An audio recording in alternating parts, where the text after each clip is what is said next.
Thank you for joining this demo. This is the second part of the quoting process. So once we created the quote request, we can see that for each service that contains this quote request, we have the different providers. And the prices for them are initially set as 0. But the next step in the workflow is to send this quote request to the providers. By executing this section, we can select who are the people that will receive the quote request for each of the providers. So we send the quote request details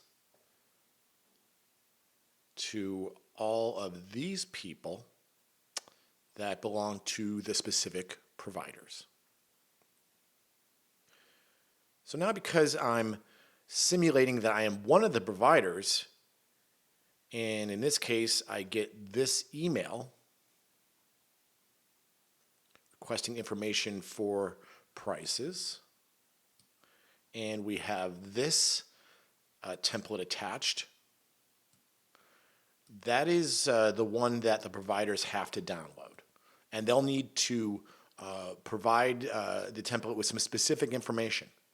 So I'll put on some random numbers in here since it is a demo. Okay, here we go.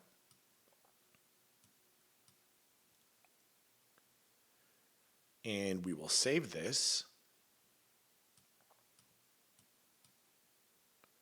Then I will reply to this email. Okay. And say our prices are in the file. So now I'm going to look for that file, and it's this one here. Then we will send the email. So what the application is going to do is going to receive that email. And as soon as the email is received, it's going to update this table right here. Because I simulated that I'm a person from Verizon, we will see the new prices in this column right here.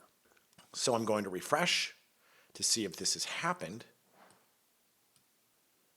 Yes, as you can see, all the prices I put on that file are now in the quote request record.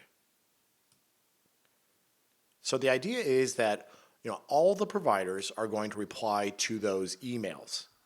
And once we go to all the prices, the workflow will continue. When someone from Zenture says that all the quotes were received, then they basically could request a change of the status. And these prices are sent to the clients. And that's it. Okay, and that concludes this demo of the second part of the quoting process, and thanks for watching.